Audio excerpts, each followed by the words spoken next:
If you've been seriously injured, your case could be worth millions, and Morgan & Morgan can help you fight for it if you become their client. They've won major verdicts, $12 million in Florida, $26 million in Philadelphia, crushing these lowball insurance company offers. It's free unless you win, and you can start your claim now at forthepeople.com/Pacman, or scan the QR code on the screen, or click the link in the description. Morgan & Morgan, for the people.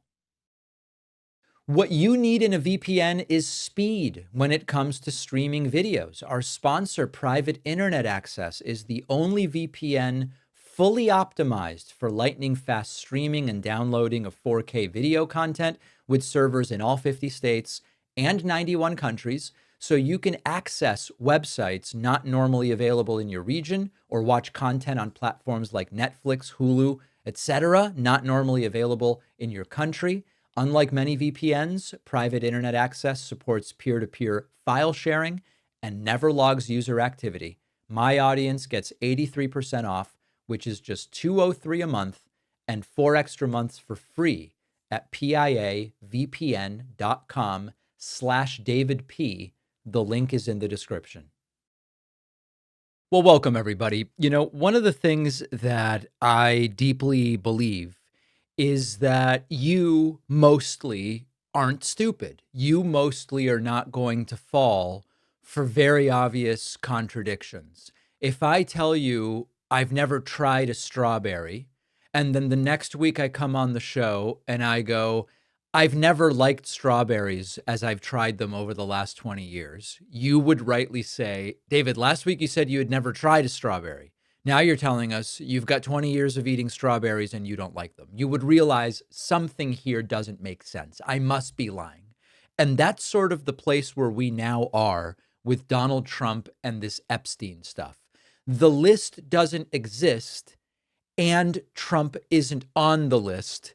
And Trump is on the list, but only because Obama, Clinton, and Comey put him on it. Wait a second, those explanations don't make sense. And another one that we are now getting to is Trump supposedly broke off a connection with Jeffrey Epstein because he's a creep. But now Trump is telling us it's actually because he was hiring people out from under me. And maybe the biggest single bombshell in this entire slow slide into the truth is that now Trump acknowledged on Air Force One that actually the people that Epstein hired out from under Trump, in some cases, were the very sorts of underage women, girls, that are at the core of the sex trafficking, of the abuse of the entire thing. Here is Trump saying, well, the hiring out from under me was out of my spa. And actually, it seems maybe one of the people was indeed Virginia Giuffre, who tragically took her own life in April and is sort of a key character, victim, I don't know what you would call her, in this entire fiasco. Listen to this. Dear God. Mr. President, Epstein has a certain reputation, obviously. Just curious, were some of the workers that were taken from you, were some of them young women? Were some of them young women? Well, I don't want to say, but everyone knows the people that were taken. And it was the concept of taking people that work for me is bad. But that story's been pretty well out there. And the answer is yes, they were. Yes, they were young women. What did they The answer is, understand, Trump's equivocating and sort of speaking back and forth. But what Trump is saying yes to is, yes, some of the people I said Epstein took from me were underage. In the spa. Jobs in the spa. Yeah, people that work in the spa. I have a great spa, one of the best spas in the world at Mar-a-Lago. And people were taken out of the spa, hired by him. In other words, gone. And other people would come and complain, this guy is taking people from the spa. I didn't know that. And then when I heard about it, I told him, I said, listen, we don't want you taking our people, whether it was spa or not spa. I don't want him taking people. And he was fine. And then not too long after that, he did it again. And I said, out of here. Mr. President, did one of those stolen, persons, that include Virginia Giuffre? I don't know. I think she worked at the spa. I think so. I think that was one of the people. Yeah. He stole her. And by the way, she had no complaints about us, as you know. Look at that. Look at that. Look at how quickly, I mean, just even within seconds, Trump goes, I have no idea if it was Virginia Giuffre. I believe it was. She did work at the spa, and that is one of the people he stole. 6 seconds ago, you said you have no idea about that. Now, of course, we had a sense of this. This isn't completely new information. The women that he's talking about are many of them, we know their identities. One of them, tragically, indeed, was Virginia Giuffre. She took her own life in April. The death was ruled not suspicious in any way, but her father's initial reaction was, I think there may indeed be foul play here, but there has been nothing found as far as that goes. And here she is saying she was recruited by Epstein from Mar-a-Lago. I was recruited at a very young age from Mar-a-Lago and entrapped in a world that I didn't understand, and I've been fighting that very world to this day, and I won't stop fighting. I will never be silenced until these people are brought to justice. So thank you all very much. Appreciate it. There it is. So there are 4, 5, 6 different layers to this now. And of course, there's the changing stories as to why Trump and Epstein had a falling out, the different accounts of how close their relationship was. Now the whole thing is he was stealing employees. That's the latest story. It's not because of the criminal charges that Trump and Epstein had a falling out. It's not because of Epstein's penchant for underage girls. It's he was poaching staff. And we all knew, damn, that's really flimsy. That's really convenient. That seems to leave a lot out. And of course, now we find out, well, actually, one of the individuals is someone who was at the center of the allegations against Jeffrey Epstein. And there is now a direct connection to Donald Trump, to Mar-a-Lago, to his spa. Also relevant, the timing of all of this doesn't make any sense. Epstein was still a member at Mar-a-Lago, according to membership logs, until 2007. That's a year after Epstein was arrested in Florida. So if indeed the falling out, the separation, this wall that came down between Trump and Epstein was a result of Epstein's arrest, it sure took a long time to actually trickle down to Epstein no longer being a member at Mar-a-Lago. So what does this all really signal, right? Because it's easy to point out inconsistencies. It's easy to point out changing stories from Donald Trump. And we all intuitively, if we have any sense, realize there is an attempt at a cover up here. Trump would rather the truth not get out. What is this really signaling? What this really signals is that Trump all along has known way more than he wants to admit. And even in that Air Force One video, you see Trump asked, was one of the people Virginia Giuffre? And he goes, I don't know. I think she was. She did work at the spa. And yes, she is one of the people that Jeffrey Epstein stole.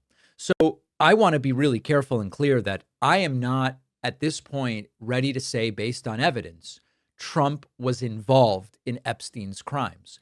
Of course, it's natural to speculate Trump has a guilty conscience, and that's why he's doing all this. But all we can say right now is there are shifting explanations, there are timeline inconsistencies, and we have a carefully sanitized story that continues to change in this drip, drip, drip way. And what is seemingly undeniable is that at minimum, Trump had a sense of what was going on, and he looked the other way because it was easier to look the other way, because speaking up might have made him look bad or might have caused a problem between him and some of his wealthy friends, or it might have cost him something in some way. And the part that rarely gets talked about is, there's all this, did Trump participate? Was Trump a client? I have no idea. But at minimum now, based on the drip, drip, drip of what Trump knew and when he knew it, at minimum, he participated in a silence that enabled this stuff to continue. So that's an angle that should be discussed up to the point at which we find out more about Trump's specific involvement. But now the admission, part of why Trump was mad is Epstein stole, as Trump says it, an underage girl from his spa. This is not good. Ghislaine Maxwell is potentially preparing to drop the hammer on Trump. Trump is scrambling, but if I'm frank, my sort of cynical self believes that this is all going to work out for Donald Trump. So let's back up. The convicted sex trafficker and associate of Jeffrey Epstein, Ghislaine Maxwell, has kind of lit a political stick of dynamite, for lack of a better term, and that is rolling towards Donald Trump. In a letter to House Oversight Chair James Comer, Maxwell now says she's willing to testify. She's eager to testify before Congress about what she knows regarding the Epstein sex trafficking network. This is a red alert emergency moment for Donald Trump. But Ghislaine Maxwell has some conditions. Number one, she wants immunity. Number two, she wants to wait on the testimony until after her appeal has worked its way through the Supreme Court. She is arguing before the Supreme Court that as an associate of Epstein, she should be part of the non-prosecution agreement against Epstein, and therefore that her entire prosecution was inappropriate. That's what she's arguing. And then most brazenly, she wants clemency of her sentence from Donald Trump. Now notice, she wants clemency, not a pardon. I don't believe that that's an accident. The lawyers I've spoken to have explained to me that a pardon would wipe out her conviction, but it would also eliminate her ability to plead the fifth on any elements she wants to plead the fifth about. If I understand correctly, from what I'm being told, with clemency, she keeps the conviction on paper, but she also keeps her right to stay silent when it matters. And that is a significant amount of leverage if you're in Ghislaine Maxwell's position. It's control and it's strategic. She knows the value of what she has. She knows how much is riding on this. It goes all the way up to the Oval Office. But why would she volunteer to say more unless she's getting something in return? Because she's already been convicted. She's already in prison. There's one reason to step back into the spotlight, and that would be someone made it worthwhile for her. And that's where my cynical self kicks in. And I think that many in the audience, based on the emails you've sent me, kind of share this cynicism, which is that it's starting to feel like this is being set up really for Maxwell to say nothing bad about Trump, name some names, appear to be forthcoming, and walk away with a deal that gets her out of prison. Yes, she will testify if and when the conditions she wants are met. Only with questions in advance, by the way, is another detail. Only once the legal threats to her future are minimized. And maybe after there's some back channel assurances that if she downplays Donald Trump's role in all of this, that Trump is going to take care of her and she's going to get out of prison.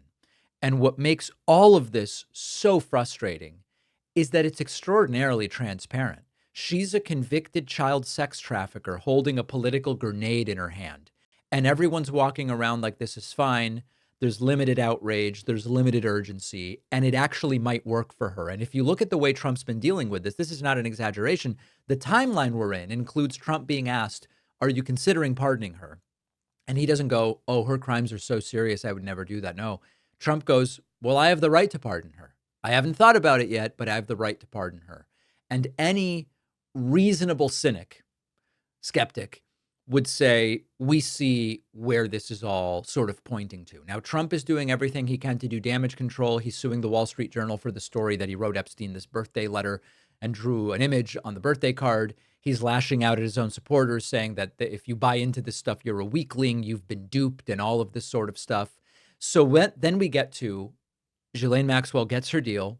She shows up and she's going to talk. What could she say? Well, she could explain who Trump introduced to Epstein. Did Trump introduce victims, eventual victims, to Epstein? And of course, that's where this entire Virginia Giuffre thing comes into play, which is Trump says Epstein stole the underage girl from his spa. But what if that's not exactly the truth? What if she ended up working or going to Epstein? I don't even know that you can call it working, based on a deliberate introduction. What did Trump know about Epstein's behavior? Did Trump visit properties where abuse was taking place? Or did Donald Trump's name come up in private Epstein documents that Maxwell still has access to? Now, even if none of this leads to charges, which it almost certainly won't, the political fallout could be huge because the optics, Maxwell testifying under oath during Trump's presidency and saying Trump did this, Trump did that, on just incredible level of explosiveness. But I am worried, increasingly convinced that there is a sort of carefully choreographed performance here where Maxwell testifies, names some names, but shields Trump from the serious stuff in exchange for clemency. And then once again, how many times is this going to happen? The most vile people get away clean because they're wealthy, they're connected, and they're corrupt enough to back channel and set up a sanitized version of this entire thing. So Maxwell, in theory, preparing to drop the hammer. Trump scrambling to make sure that it happens in a way that doesn't drag him down. But if I'm really honest with you, I think they're setting this up not to implicate Donald Trump and for Ghislaine Maxwell to end up outside of prison rather than in it. Let me know what you think. We'll have more of this on our YouTube channel, youtube.com/thedavidpakmanshow. If you've been seriously injured in a car crash, a fall, whatever it might be, you might be entitled to more than you think because insurance companies are trained to lowball you. That is why people turn to Morgan & Morgan, which is America's largest injury law firm. They've helped clients win millions, 12 million in Florida, 34 times the highest insurance offer that they got, $26 million in Philadelphia. That was 40 times more than the insurer offered up front. And the best part is you pay nothing unless they win your case. No hourly fees, no upfront costs. If you don't win, you don't pay. Filing claims is quick and easy. Morgan & Morgan has modernized the process so you can start and manage your case right from your phone. So if you've been hurt, don't guess about what your case is worth. Find out. You can start your claim at forthepeople.com/Pacman or just scan the QR code on the screen. Because fighting these big insurance companies does take a big law firm, and that is Morgan & Morgan for the people. If you've ever been blocked from going to certain websites or watching your favorite shows on Netflix because they're not available in your country, check out our sponsor, Private Internet Access, which is a VPN fully optimized for streaming and downloading large video files. It'll hide your real IP address and reroute your internet traffic through a secure server in any of 91 countries or all 50 US states. And this lets you access region-restricted content on the web, as well as platforms like Netflix and Disney Plus and Amazon Prime, no matter where you are. I've been using Private Internet Access to get soccer games from Argentina not available in the US. I love it. It's super easy. You open the app, you choose a server, and you're in. Works on unlimited devices, so your whole household can stream freely. And it also supports lightning-fast peer-to-peer file sharing, and they can prove they do not log your activity. Right now, Private Internet Access is giving my audience 83% off, which is just $203 a month and 4 extra months for free. Go to piavpn.com/DavidP. The link is in the description. The David Pakman Show is an audience-supported program. Our primary funding sources are our audience. Yes, the good thing is I don't have what Stephen Colbert had, where executives or producers or whoever would be able to say, the show is over. But as a collective, the audience can certainly do that. And the extent to which we continue depends on the extent to which the audience wants that to make it happen. Two great direct ways to support the work we do. Number one, get a membership at joinpacman.com. Number two, get a Substack paid subscription at substack.davidpakman.com. And remember that if you would like a free membership, we do have some free memberships available for folks for whom the financial aspect is a barrier.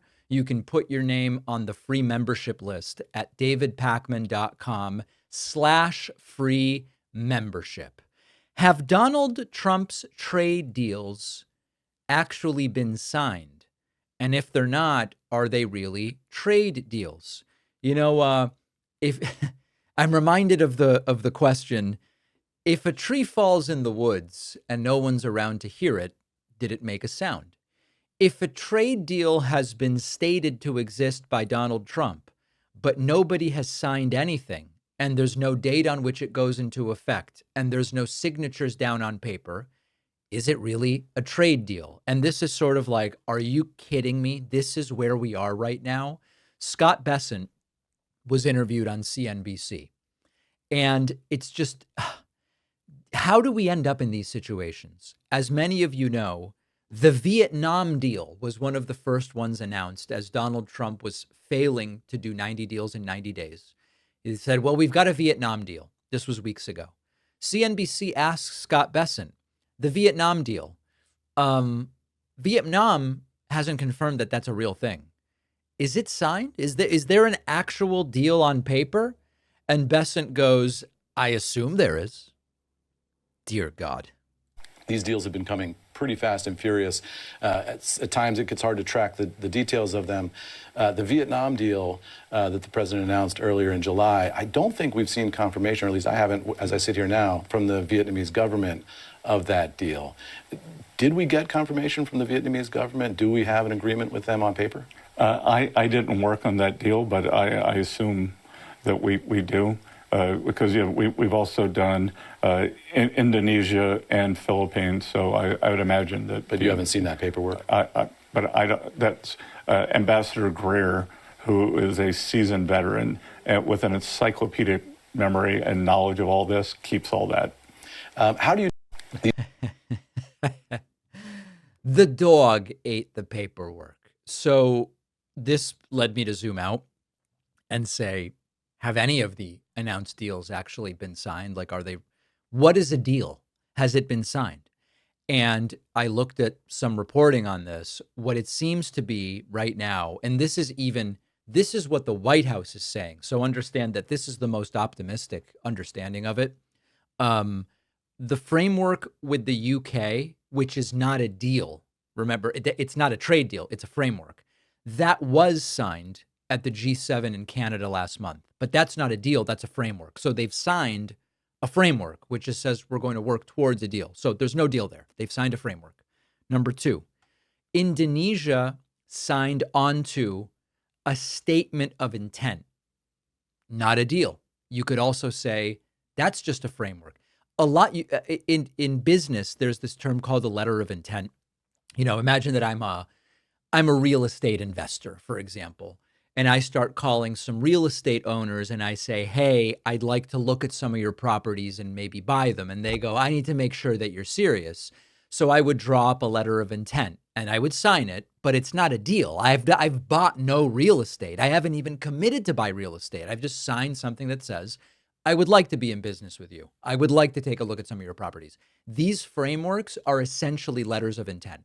And so with the UK, we have a framework, not a deal.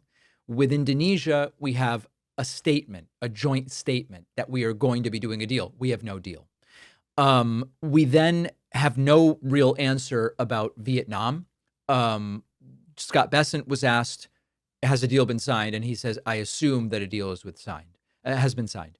Right now, so as I sit here today recording this, I can't say that we really have certainty that any of these deals are deals or have been signed. This is the way the Trump administration operates. And the most kind of pernicious thing about all this, of course, there's propaganda value. And I'm sorry, I just hit my mic. I'm getting very agitated by this. Of course, there's like a propagandistic value to announcing a deal that doesn't exist. But this stuff moves markets. And just like as an example, as I'm recording this today, there is news about, it's all about India and what's happening with Indian tariffs. But it's all based on just claims. None of this stuff has been put to paper, at least not as of this recording. And so it's having a significant stock market impact, which impacts businesses, which impacts employment. But a lot of this appears to be just bluster. Has Scott Bessent, is he sure that some of these deals are actually deals that have been signed? He's not. He can't tell us that that's the case. Donald Trump appeared not to realize that he was making no sense aboard Air Force One. At the top of the show, we looked at like the big blockbuster, which was, Epstein took an underage girl from my spa. That was one of the big things that came from Donald Trump speaking to reporters on Air Force One just hours ago. But there are some other moments that I want to review with you. One in which a reporter asks Trump, you told us that your fallout with Jeffrey Epstein was because he took workers. But previously, your administration said it was because he was a creep. This is one of those inconsistencies that I brought up at the top of the show. The list doesn't exist, but also Trump's sure he's not on the list, but also he is on the list, but only because the list is fabricated by Comey and Clinton and Obama. How can all of these things be true? And so Trump's new position that it was because Epstein stole employees, that is at odds with what his administration said, which was Trump realized Epstein was a creep. Here's how Trump dealt with that. Yesterday, your falling out with Jeffrey Epstein was over him taking some of the workers from your business.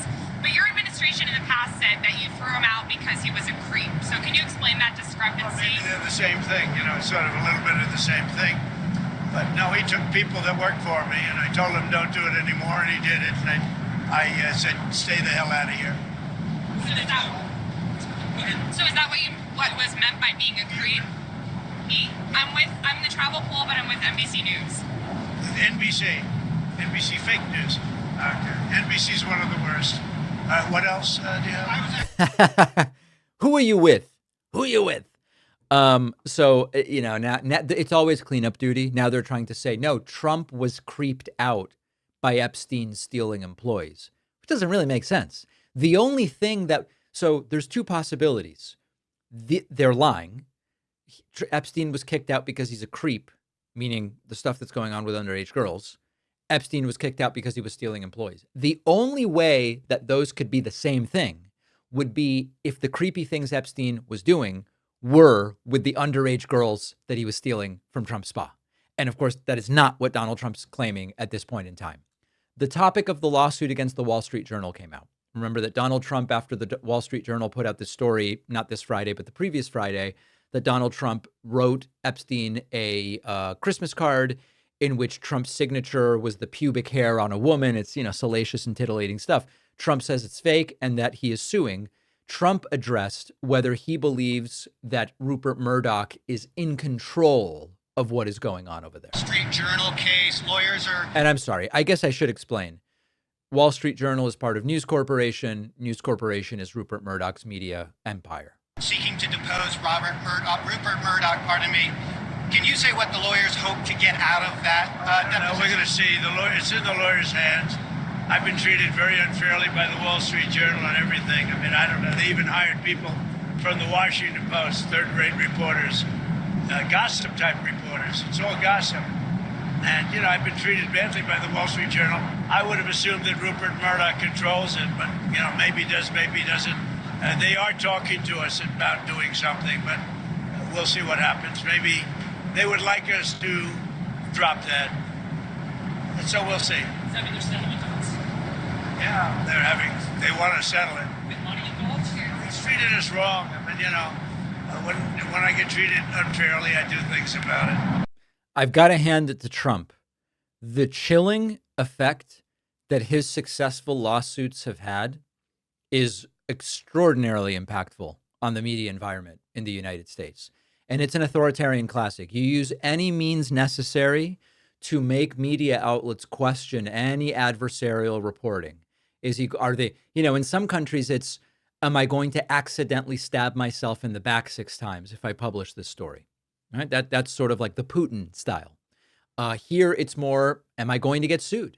Am I going to get sued? And even if I believe that I had every right and correctly vetted and sourced my reporting, is the lawsuit itself going to become so disruptive and potentially costly, even if I win, that I'm going to throw $6 or even $16 million at Donald Trump? So it's kind of working. And the self-censorship at least appears to be something that more and more media outlets are considering. Finally, Trump completely out of energy as he's talking to reporters on Air Force One, and he was asked, you going to the G20 this year? And Trump goes, I don't think so. I'll probably send somebody else. And of course, this is Trump trying to flex his superiority, but this is actually a much bigger geopolitical story. I'll explain in a moment. Do you plan to attend the G20 summit this year? I don't think so. No, I think maybe I'll send somebody else because I've had a lot of problems with South Africa, and they have some very bad policies. Very, very bad policies, like policies where people are being killed. A lot of people are being killed. So I think I probably won't. Any updates? I'd like to, but I don't think I will. So there it is. Donald Trump says, I'd like to go, but I just kind of don't think so. Trump wants to frame this as the G20 might be beneath me. I don't know that I need to go. I might send a delegate. I don't even know that it's worthy of the president of the United States going. But this is a theme that is persisting from Donald Trump's first term, which is that with Trump at the helm of the United States is a diminished player in a lot of global discussions. And you can frame it however you want. And I know that the alpha male MAGA types are going to say, Trump's so busy, Trump's so powerful, Trump's doing so many serious things. Why would he waste his time at the G20? It's just completely beneath him. But the reality is that when the other 19 countries have their actual leaders there and Trump sends a delegate, it just weakens the United States' negotiating position, and it weakens global perception of the United States. And this is what we saw on discussions of climate. This is on what we saw during Trump's first term on discussions of pandemic preparedness and dealing with COVID and in so many other areas. And so the MAGA people can just repeat they can scream into the wind as many times as they want. We are actually above all of these other countries hierarchically because Trump's like, I'm bigger than all of this stuff. But the reality is that Trump diminishes the United States when he pulls us out or doesn't participate in these things. And other countries go, I guess we're moving ahead without the United States. It's bad for you and it's bad for me. And Trump has brainwashed the MAGA people into thinking it's because he's such a big boy and strong man that he's able to do this stuff. So it's completely plausible that Trump's just bloviating here and he is going to go to the G20. We're going to follow it and we will see. Make sure that you are getting my Substack newsletter, substack.davidpakman.com, where we will delve into these and other stories in more detail. The David Pakman Show is an audience-supported program, and the best, most direct way to support the show is by becoming a member at joinpakman.com. You'll get the daily bonus show, the daily commercial-free show, and plenty of other great membership perks. Get the full experience by signing up at joinpakman.com. All right, and we are live with Tim Miller from The Bulwark. Tim, there's so many things I want to talk to you about. I want to talk about The Bulwark and what you guys are doing. I want to talk about the Epstein stuff. Maybe just to start, I recently interviewed both Jake Tapper and Jonathan Allen about their respective books. Original Good Sin. for you. Good for you. I put a ban on those books on the Bulwark podcast. Nothing against any of the authors. I was just like, the last thing I want to do and my audience wants to hear is reliving 2024. So good for you for doing that because it's important. I just don't want to do it. I'm just taking a break. That's why I want to talk to you. You know, my thought was there are a lot of things that I could say about the motivation for writing these books, the timing of their release. A long list of stuff. But in reading them and seeing how they're sourced, and my takeaway is sort of like, if even 10% of the subject matter is true, the Democratic Party's got some real problems to figure out here. And I'm curious your take as someone who, advised Republicans, and now I don't even know where you consider that you occupy right now, but sort of I consider you like a centrist guy generically. What's your take on the kind of state of play right now?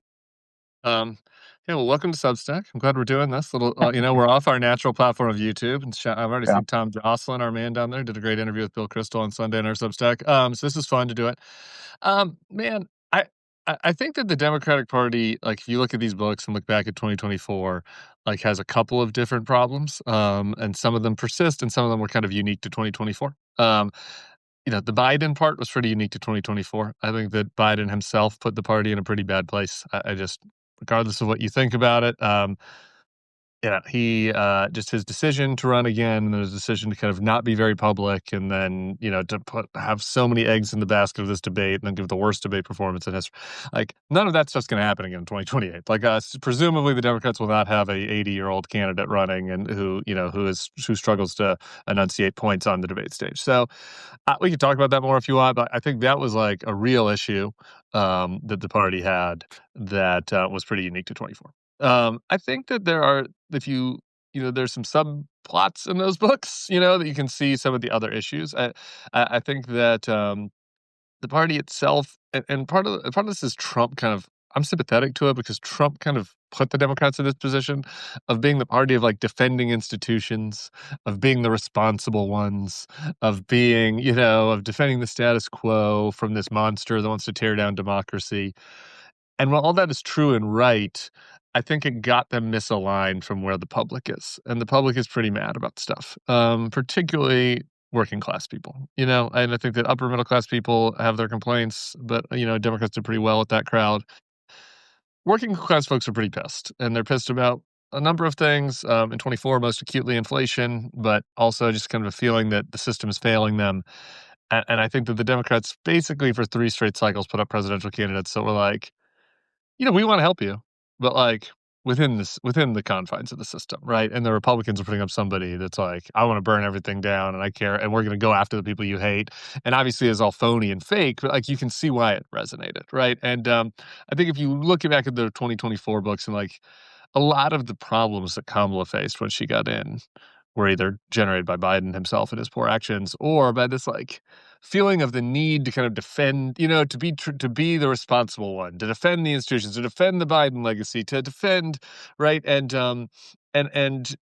I just think that in 2024, like and going ahead to 2028, like people want outsiders, people want folks that are shake things up, people want folks that are going to let it rip. They don't want, conventional and cautious. And Kamala, for all of her great traits, is kind of conventional and cautious, So I don't know. That would be my like quick summary of what my lessons are from 24. I think there's some ideological stuff, some issues we could talk about too, but like from a brand positioning standpoint, I think that'd be my takeaway. What about you? You're the one that interviewed them. Well, I mean, it's so hard because my audience was really split, and I got a bunch of angry emails from people saying, how dare you even have these people on? And it's like, well, what I do is I talk to people and then I try to evaluate the substance of what they say and their motivations. And it's sort of what I do. I've never agreed with the don't have them on unless I just personally don't want to do it. It sounds like you didn't want to do it, which I totally respect on a personal level. Yeah, and nothing against against Jake or anything, but yeah, I just was like, I just don't want to like rehash it. Like, well, like had the news been more boring, maybe I'd do it, right? But there's a lot happening in the news, so I hear you though. But yeah, I'm not saying you shouldn't have platformed them or anything. I understand. Like, I think that's kind of a silly complaint. One of my reactions, if I'm frank, was there was recognition. I went to the White House twice in 2024. I went in March when Kamala Harris was not yet the nominee, and had like a creator sort of thing that she talked to us for 45 minutes. And then I went in December, and it was basically Biden comms people. And then Biden came in for like 15 minutes, essentially. And it's so hard to say it any other way. The stuff that was described in the books about how his schedule was managed, about how he was protected, I saw it firsthand. It was exactly the way it was, where it was like the staff was keeping him cloistered. They really limited the scope of our interactions, and there was a risk aversion that went above and beyond anything I've experienced, like with a senator. And so my takeaway was kind of like, man, until June 27th, I believed that on balance, Biden was probably the most likely to defeat Trump. In other words, I had calculated on June 26th, if he just drops out today, I think Trump obviously wins. On June 27th, by about 9:15 p.m. Eastern time, my view had changed. But a lot of it was the recognition that that was probably the state of play before that debate. And I recognized the techniques that were used to prevent us from knowing that. So there was anger in a sense. I have a lot of anger about it. It's another reason why I don't like. I have anger towards Trump, and I try to channel it towards that. And the Biden stuff comes up. I went off on Hunter last week on the pod. I just a lot of I get pushback from this from people who like really respect and like Joe Biden, and he obviously had a lot of tragedy in his life and gave to public service a lot. He also was just unbelievably selfish in the last year, in a very important year. And like the amount of time that was spent caring and talking about his legacy, his ego, and protecting him, and what, like defending the record and making sure that, we had to talk about he's the greatest. I just think and then deciding to stay in the race was very hubristic. I just think that there was an insane amount of hubris and ego that led you to thinking that that all of these sort of machinations were worth it because he is, he deserves it, or because in some cases they thought that he was best positioned to win. And so, like, that is the more reasonable, I guess, defense. And you still see this from people. I have people in my mentions up till today being like, if Biden would have won. And I think that is objectively wrong based on every metric that we have. We'll never know. You don't get to run a race. And I think every like qualitative and quantitative and anecdote data that I have is that Biden would have gotten his just absolutely annihilated. Who knows? But I just think that the behavior was not putting first the protection of the country and service to the country and the protection against Donald Trump, and instead putting first like his parochial interests. And I think that's really sad, and it does make me mad. If we now kind of think forward and talk a little bit about Epstein, and in a sense, I'm so sick of the topic, but also I think in the last I'm not. 6 hours, So here we there's go. a lot So of this is the interesting difference stuff going between on. our shows. I am not sick of this topic at all. We could do the next 45 minutes on Epstein if you want. Well, what's interesting is I recently did a live with Heather Cox Richardson, Okay. who I did not expect to come in and go, oh, this Epstein thing is huge. As a historian, I believe that this Epstein thing is huge. And that's exactly what she said. And there were a couple reasons, but one of the big ones was that this seems to be having a divisive effect within MAGA, that voting for the anti-war president who bombed Iran hasn't really done it. Voting for the guy who would build the wall Mexico would pay for, and of course he didn't do it. None of those things got the sort of purchase to get MAGA divided in the way that it seems to have divided them so far. What's your, like, in 2 months, will this still be a story? In 3 months, will it be a story? What do you think? I think because of the way that they've managed it, this is going to be a story until 2027, because I think if the Democrats take back the House, they're going to have hearings about it. And I think that they should. And they should model, whatever you think about the merits of the Benghazi hearings. I think probably the first one did have merits. The next 38 probably were unmerited, right? But it did have a positive political effect for good, and I think the Democrats should look to that. I think there are legitimate things to look into. This is a cover. Like, to me, what has changed about this story? And some people are like, they ask me, like, why? Like, you weren't talking about this 2 months ago, or Biden wasn't dealing with it 3 years ago. And my response to that is the Epstein story itself is a massive story and a tragedy. And it had a lot of coverage. And just because, the outlets that you watch or that maybe not have been covering it, it got a lot of attention, a lot of quarters. Yeah, in conspiracy quarters, but also in more casual, kind of podcast, news adjacent quarters. But it became a massive political story because of how they handled it. Like, they are participating in a cover-up. Like, what are they covering up? I don't know. Like, are they covering up that there is really damaging stuff about Trump in there? Maybe. I'm a little bit skeptical of that, right? You'd think that would be leaked out by now. Is it just kind of damaging stuff about Trump in there? Almost certainly, right? Is it damaging stuff about friends of his? Donors of his? Maybe. Probably, right? And so they are engaging in a cover-up on behalf of people that were at some level involved with a child sex trafficker. And they're doing it for political ends. And I think this puts him in a very political box, right? Like, he's now it's kind of like Nixon, right? It's kind of like any of the cover. It's Iran-Contra. It's Lewinsky, right? Like, it's more of a traditional, like, political scandal. And he is no longer kind of like the outsider. He is just like a politician, a slimy politician trying to protect powerful people. And I think that really cuts against his brand in a way that a lot of this other stuff that we all were outraged about didn't, right? You know what I mean? Like, Yeah. January 6th did not I'm cut curious against his your brand, take, like, the sense I'm getting, it's funny how fast this stuff moves, but like the sense I'm getting over the last 8 hours of video of Trump, as he sort of started to say, I stopped talking to Epstein because he took some employees from me. And then he was asked, were any of those employees or were any of these people under 18? And he goes, yeah, I think they might have been. The sense that I'm getting is that Trump is probably aware that he knew of a lot of stuff he stayed silent on. And I have like you're saying, I don't think necessarily that he was a client in the sense of having committed crimes or whatever. Maybe he was, but I haven't seen any evidence. But the way he's sort of like explaining why they had this falling out, to me, speaks to he's aware that he said nothing about a lot of stuff he knew about. And maybe that's what he's afraid of coming out. I don't know. Yeah, I don't. Well, he's also lying about that, right? I think that's it. Like, this is just happening in this last couple hours, but he was, talking about, I don't want to butcher her last name, but Virginia, the staffer at Mar-a-Lago, Giuffre, yeah. Giuffre, I Virginia think Giuffre. Giuffre, yeah, I'm not sure. Yeah.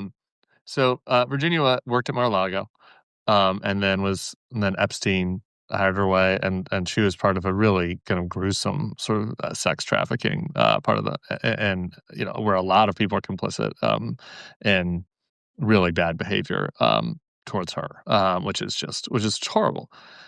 But Trump's story, is like, okay, well, Epstein was taking people from me, and that's why I got mad at him. Which, by the way, is different from the White House's original story, which is that Trump said Epstein was a creep, and so he said he couldn't come to Mar-a-Lago. So it already changed the story once. And then today, reporters are like, are you talking about Virginia when you say that Epstein stole staff from you? And he says yes. And by the way, he shows no empathy or sympathy to what she went through in answering yes. But it also turns out that is like, well, it's not a lie that he took her from Mar-a-Lago, but the timing doesn't work. That happened in 2000. Epstein was banned from Mar-a-Lago 4 years later. So it wasn't that. It's like, whatever the truth is of why him and Jeffrey Epstein had a falling out, it wasn't this. Yeah. So what is it?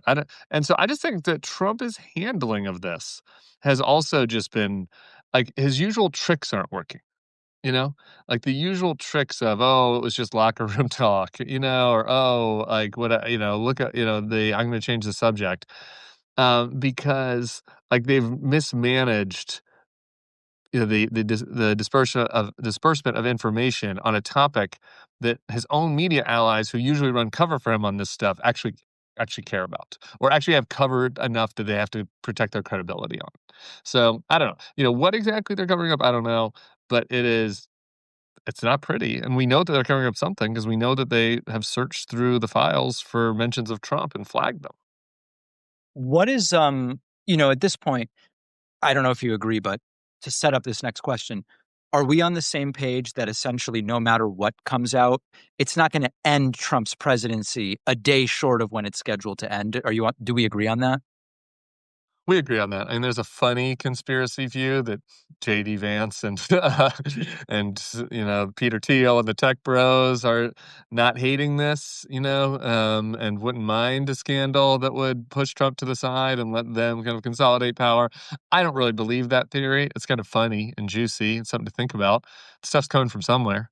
I don't think it's actually J.D. Vance. I think it's, and I don't actually even think it's like Elon. I just think that having been in a lot of these sorts of stories, back when I was a PR guy for candidates, this stuff has a life of its own. If you get caught up in something, then people start to look and pay attention to things that they weren't before. And I think that is really what is driving this, is just kind of like a traditional feeding frenzy.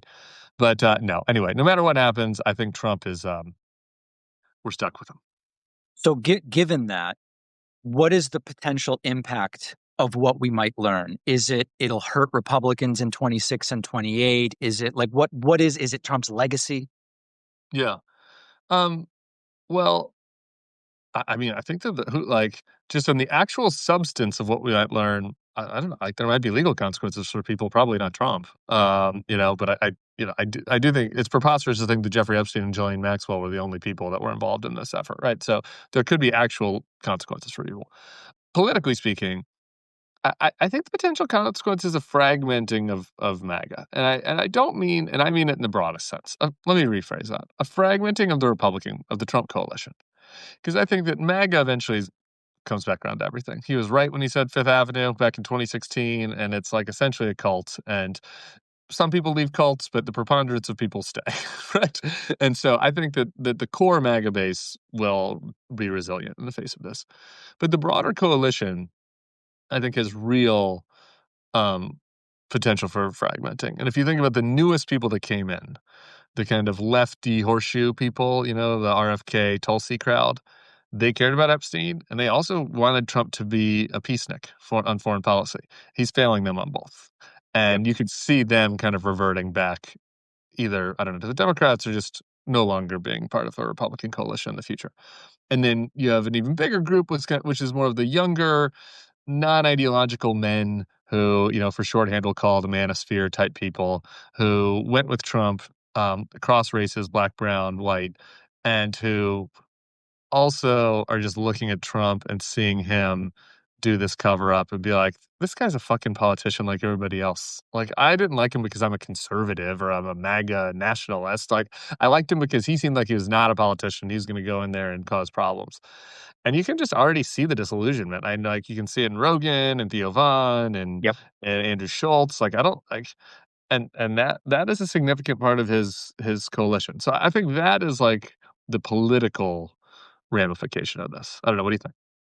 Yeah, no, I agree with that. And one of the things I've been interested in looking at, and I kind of want to hear from you as someone who worked in the PR and the messaging side, is from reading a lot of political books, it seems as though it's common that when there's some crisis, when the messaging comms and PR people get together, tell me if I'm wrong, it seems like it's common to game out every possibility. What if we went with this story? What if we went with that story? And so, like, some of the anecdotes we've learned about Harris's staff when Biden was in this period of, is he going to run, is he going to not, was like, okay, let's have a plan for if he drops out and endorses you. Let's have a plan for if he drops out and doesn't. Let's have a plan for if he dies. Here, what you see, they had all these plans.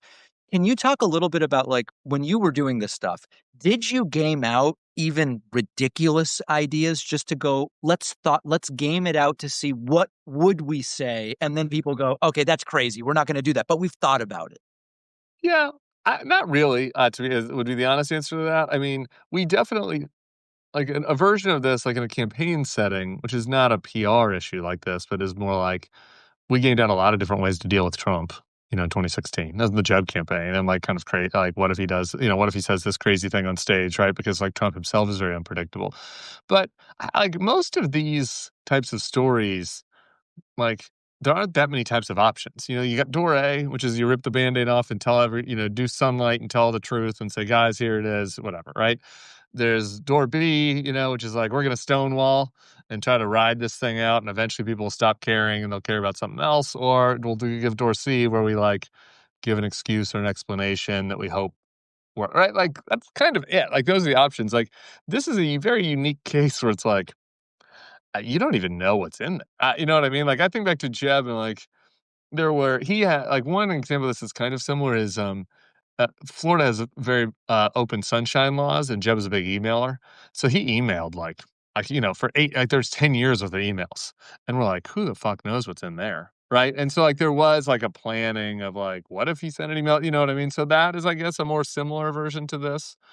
And, but I don't even know if they can do that because this is all being driven by Trump. Yeah. Right.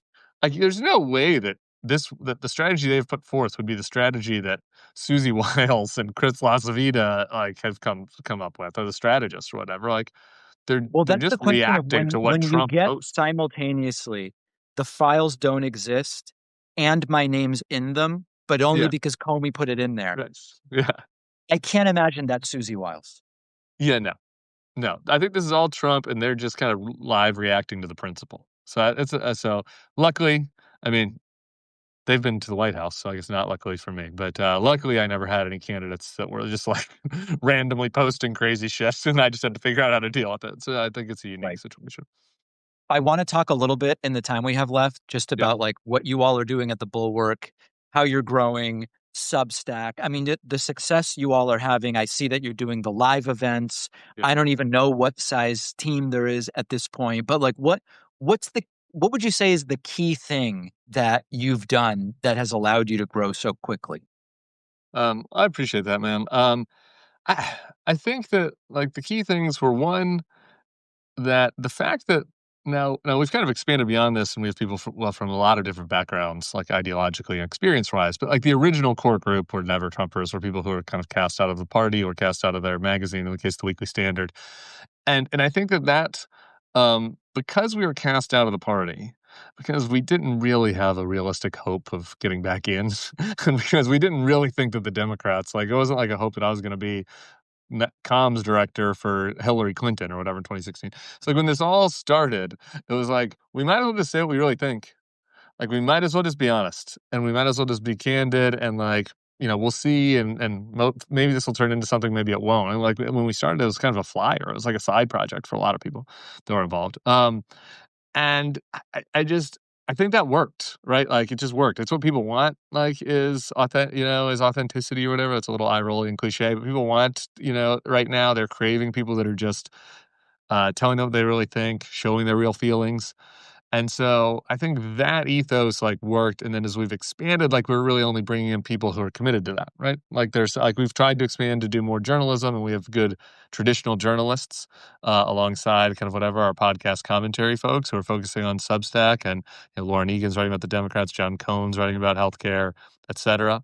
But there's some reporters that wanted to come that just aren't a fit because they don't want to do it. At least they don't want to say what they really, you know what I mean? They want to be reporters, neutral, and that isn't what we do. So I think that is that ethos has really worked.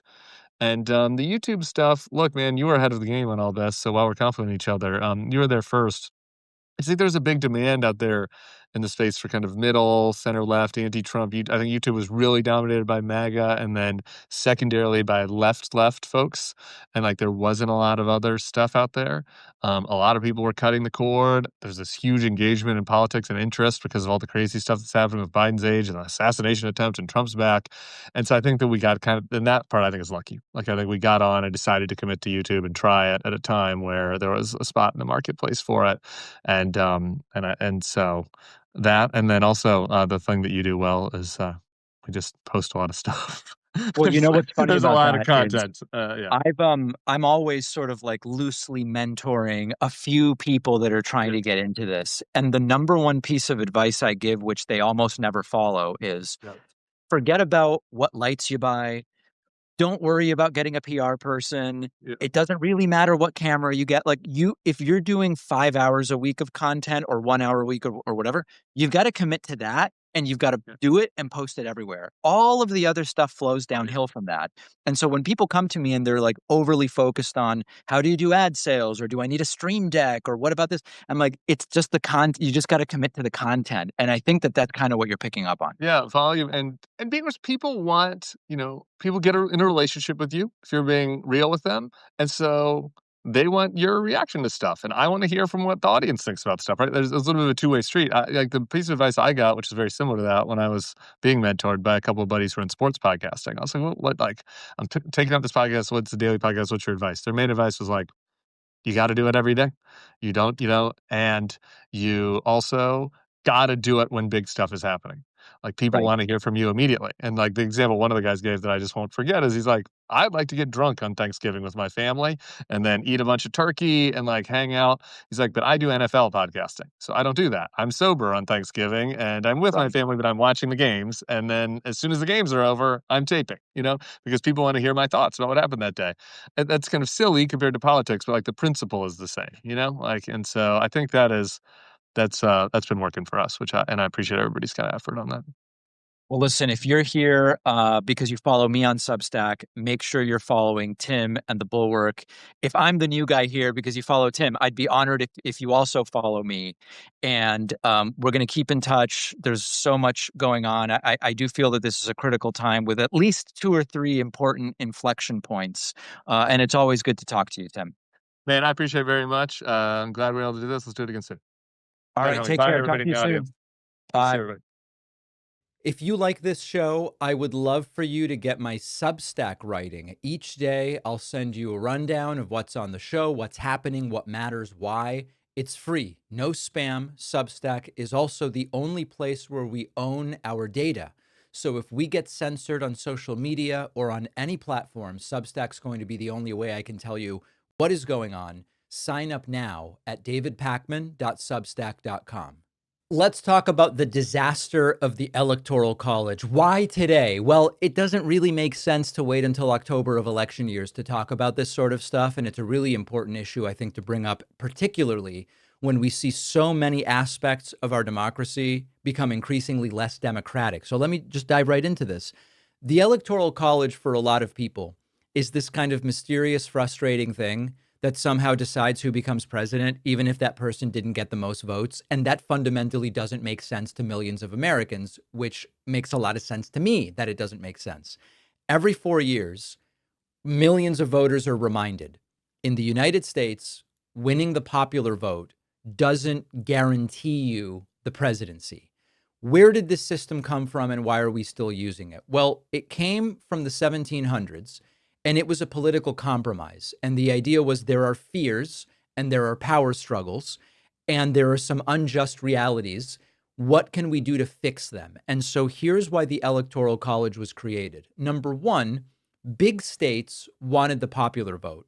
Small states were terrified of being overpowered and sort of marginalized. And so the compromise was states get electors equal to their House representatives plus 2 senators. And so that gives small states an automatic boost because every state has 2 senators regardless of population, which, by the way, the Senate is also not Democratic, but that's a story for a different day. Number 2, fear of dumb voters. Many of the founders didn't trust the average citizen to choose the president directly, and they thought electors should make the real decision. So part of the Electoral College is the states vote for electors to represent them, the electors vote for the president. And then slavery was also a factor. Southern states had enslaved populations. Slaves couldn't vote, but because of the 3/5 compromise, they still counted towards population totals. And that gave slaveholding states more electoral power. And so it was sort of a built-in political weapon for white supremacy. None of those reasons apply anymore. Number one, we live in an era of mass literacy, of internet access, of 24/7 news and media. And so the idea that voters aren't well enough informed, I mean, let's be honest, millions of people voted for Donald Trump 3 times. If the Electoral College was supposed to protect us from people making uninformed choices, it's clearly failing spectacularly. So that doesn't really apply anymore. Number 2, this idea of marginalized small states. I mean, the election is really run through the media at this point. Most people don't go to see the candidates speak, and so that's not really relevant. And then number 3, slavery is no longer legal. There is still a distribution of power from the Electoral College that is based on an original imbalance because of slavery. That's no longer relevant. And then we get to the sort of math, which is really the infuriating part. We have had multiple elections where the person who got fewer votes nationally became president. And that's kind of the design of it. In the year 2000, Al Gore defeated George Bush by 500,000 votes, but Bush became president. In 2016, even though Trump still won't admit it, Hillary Clinton got nearly 3 million more votes than Donald Trump and lost because the system gave more weight to voters in less populated areas. And that gets us to vote power. If you live in Wyoming, your vote carries way more weight than someone in California. What's the math of it? Every state gets at least 3 electoral votes, even if it has the population of a suburb. That is not balance. That's disproportionate power based on geography. So if you believe in the principle of one person, one vote, why should you have more power with your one vote in Wyoming than with your one vote in California? It doesn't really make sense. Now, there's another really weird side effect of the Electoral College. Presidential campaigns only care about swing states. So consider that one of the reasons to put in place the Electoral College was there was a fear that without it, elections would be just the biggest population centers being paid attention to. That's where the candidates would go. That's the people there would get the most information. This is, of course, before 24/7 media. But look at what we have right now.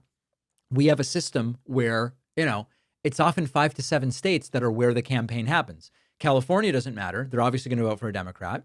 Alabama doesn't matter. They're obviously going to vote for the Republican. So it becomes about Arizona, Georgia, Michigan, Nevada, North Carolina, Wisconsin, Pennsylvania has been important. Billions of dollars, hundreds, thousands of campaign stops funneled into this tiny sliver of the country. It's just another version of what they feared when they put in the Electoral College. So if you live in New York or Texas, you don't really matter in that sense. So we still don't have a national campaign. It's like a glorified game of the board game Risk. So what are the ways to fix this? Number one is the constitutional amendment. Good luck. I know there are people who talk about this. You need 2/3 of Congress. You need 38 states. It's just not going to happen anytime soon. Now, the more plausible path forward I've spoken about before is called the NPVIC. NPVIC stands for National Popular Vote Interstate Compact. This is real. This is the most plausible path to a national popular vote. States essentially agree, we will give our electoral votes to whoever wins the popular vote. So imagine that you are Michigan. Right now, the candidate who gets more votes in Michigan gets all of Michigan's electoral votes. Under the National Popular Vote Interstate Compact, Michigan would say, no matter who gets more votes in Michigan, we will have our electors vote for whoever wins the national popular vote.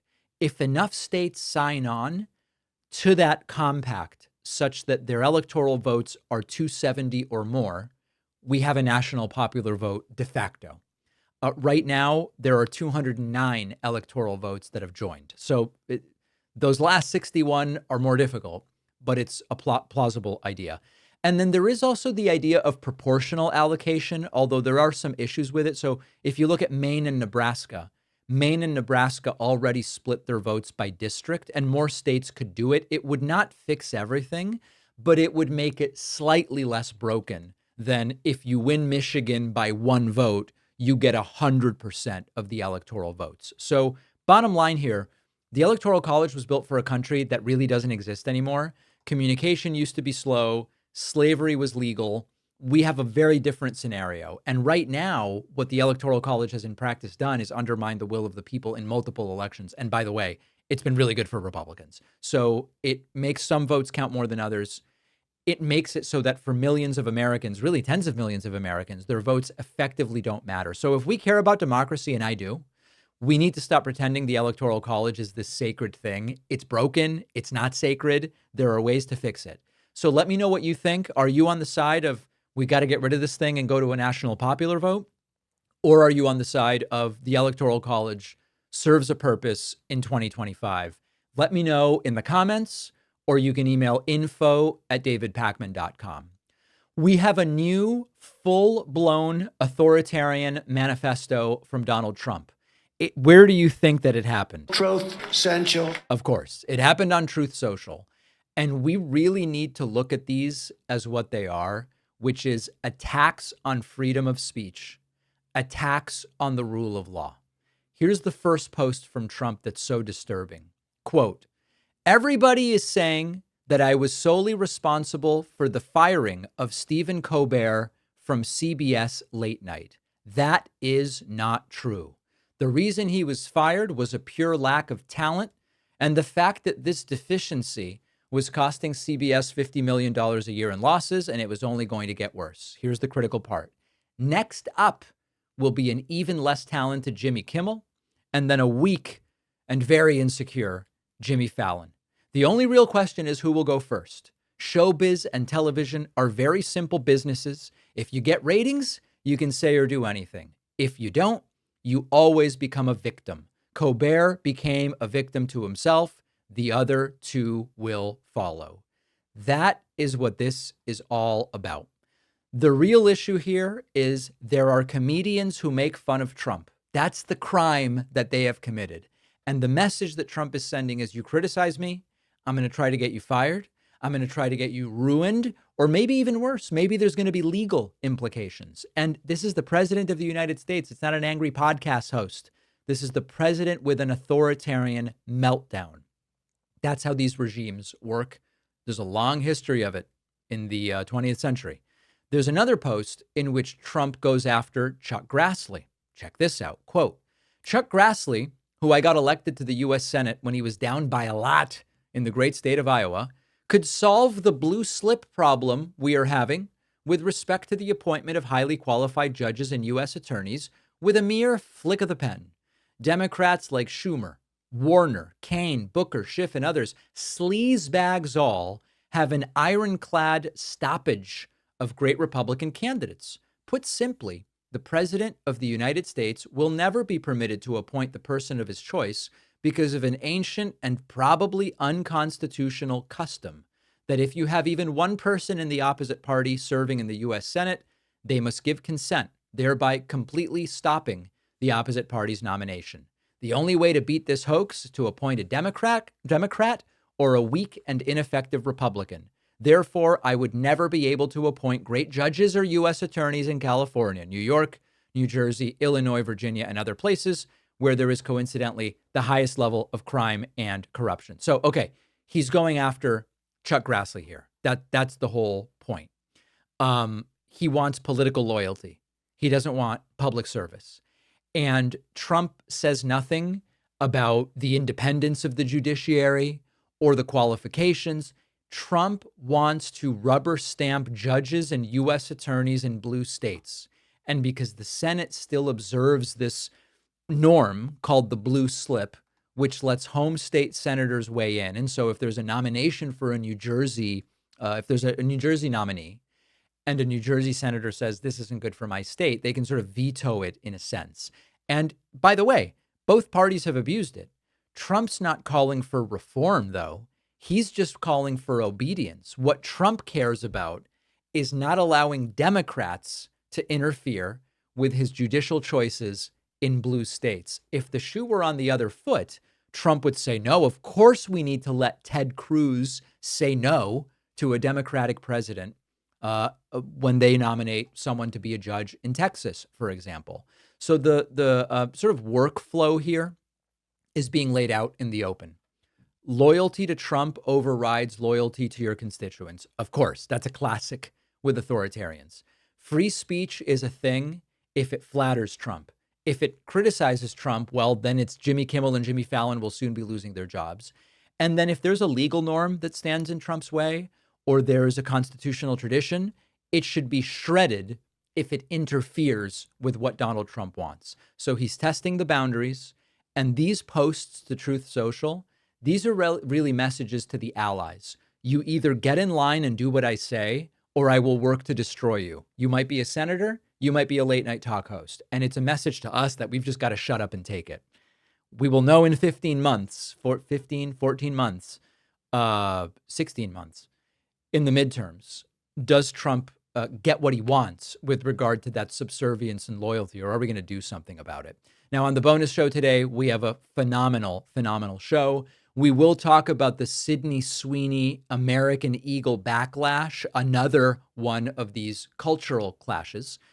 Josh Hawley's stock trading ban is creating a little bit of panic in the White House, and we'll also get an update on that infamous missing minute from the FBI version of the Epstein prison tape. All of those stories and more are on today's bonus show. Oh, the bonus show where you want to make money. Yes. Everybody else that makes money to fund themselves is bad. That's right. Sign up at joinpakman.com. Every time you do, Alex Jones sheds one more tear. I'll see you then. I'll be back tomorrow. Thanks a lot for watching today's show. I just want to take a second to tell you about today's sponsors. If you've been seriously injured, your case could be worth millions, and Morgan & Morgan can help you fight for it if you become their client. They've won major verdicts, $12 million in Florida, $26 million in Philadelphia, crushing these lowball insurance company offers. It's free unless you win, and you can start your claim now at forthepeople.com/Pakman, or scan the QR code on the screen, or click the link in the description. Morgan & Morgan, for the people. What you need in a VPN is speed when it comes to streaming videos. Our sponsor, Private Internet Access, is the only VPN fully optimized for lightning-fast streaming and downloading of 4K video content with servers in all 50 states and 91 countries, so you can access websites not normally available in your region or watch content on platforms like Netflix, Hulu, etc., not normally available in your country. Unlike many VPNs, Private Internet Access supports peer-to-peer file sharing and never logs user activity. My audience gets 83% off, which is just $203 a month, and 4 extra months for free at piavpn.com/DavidP. The link is in the description.